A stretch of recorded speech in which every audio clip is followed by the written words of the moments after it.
بسم اللہ الرحمن الرحیم۔ السلام علیکم معزز سامعین، میں آپ کو اپنے یوٹیوب چینل میں خوش آمدید کہتا ہوں۔ دوستو، امید ہے آپ سب خیریت و عافیت سے ہوں گے۔ دوستو، آج کا مضمون اسلام کے اس سنہری دور کے بارے میں ہے جب مسلمانوں کا ساری دنیا پر راج تھا اور ان سے ٹکر لینے والا کوئی نہیں تھا۔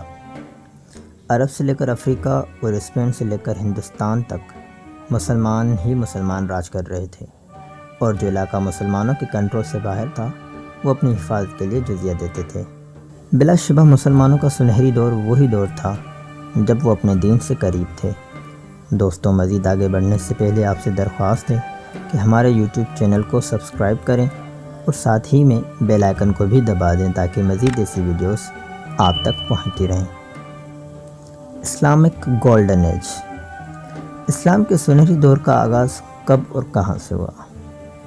دوستو، جب عباسی خلفاء نے 762 عیسوی میں بغداد شہر قائم کیا، یہ سیکھنے کا مرکز بن گیا اور اس مرکز کو اسلام کے سنہری دور کے نام سے جانا جاتا ہے، اور یہیں سے اسلام کے سنہری دور کا آغاز ہوا۔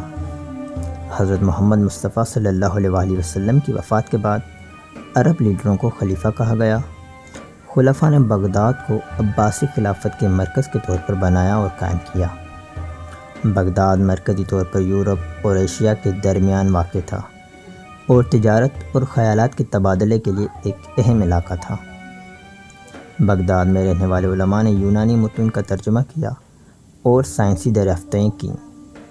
یہی وجہ ہے کہ 7ویں سے 13ویں صدی عیسوی تک اس دور کو اسلام کا سنہری دور کہا جاتا ہے۔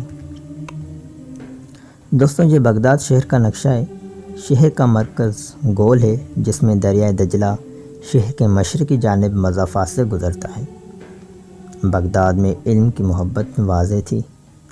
اسکالرز، فلسفی، ڈاکٹر اور دیگر مفکرین سبھی تجارت اور ثقافتی ترقی کے اس مرکز میں جمع ہوئے۔ ماہرین تعلیم، جن میں سے بہت کو یونانی اور عربی زبان میں عبور حاصل تھا، انہوں نے خیالات کا تبادلہ کیا اور یونانی متن کا عربی میں ترجمہ کیا۔ بغداد یہ دریائے دجلہ اور فرات دونوں کے قریب واقع تھا۔ عباسیوں نے شاہراہوں اور تجارتی راستوں کے جال کو برقرار رکھتے ہوئے بغداد کو شروع سے تعمیر کیا۔ بغداد دونوں بر اعظموں کے درمیان زمینی تجارتی راستوں پر ایک اہم مقام تھا۔ بغداد کے لوگ ریشم، شیشہ، ٹائلیں اور کاغذ بناتے تھے۔ بغداد نے علماء سمیت بہت سے لوگوں کو اپنی سرحدوں کے اندر رہنے کی طرف راغب کیا۔ متعدد مضافاتی علاقے جو پارکس، باغات، ولاس اور خوبصورت چہل قدمی کے مقامات سے ڈھکے ہوئے تھے، اور دریا کے دونوں کناروں پر کافی فاصلے تک پھیلے ہوئے بازاروں اور باریک تعمیر شدہ مساجد اور حماموں سے بھرپور ہیں۔ اس کی خوشحالی کے دنوں میں بغداد اور اس کے مضافات کی آبادی 20 لاکھ سے زیادہ تھی۔ الرشید اور المامون جیسے خلفاء نے براہ راست تراجم کی تحریک کی حوصلہ افزائی کی۔ یہ علمی کاموں کا یونانی سے عربی میں باقاعدہ ترجمہ تھا۔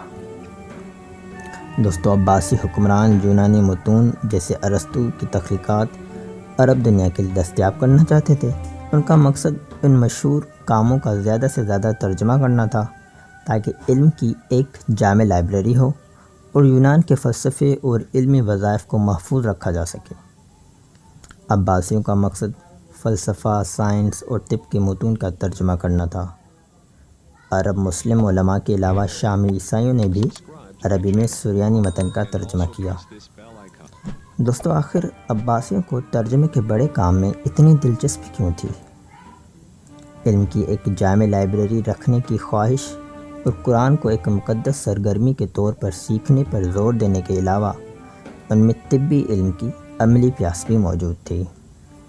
خاندان کو ہنرمند ڈاکٹروں کی مانگ کا سامنا تھا، اس لیے ان تک رسائی کے لیے زیادہ سے زیادہ معلومات کا ہونا ضروری تھا۔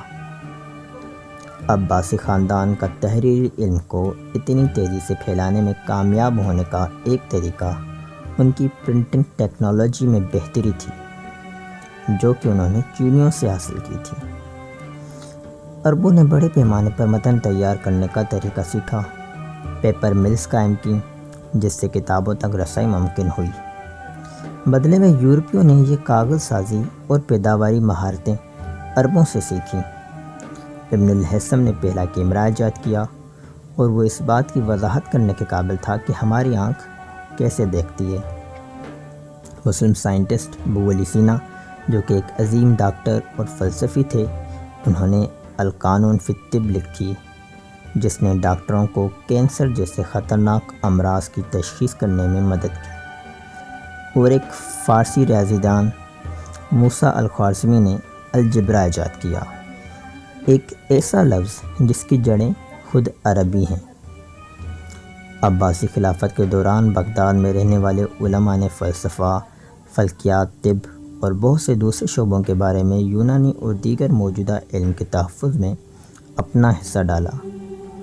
معلومات کو محفوظ کرنے کے علاوہ ان اسکالر نے اپنے شعبوں میں نئی بصیرتیں فراہم کیں اور بالآخر اپنی دریافتوں کو یورپ تک پہنچایا۔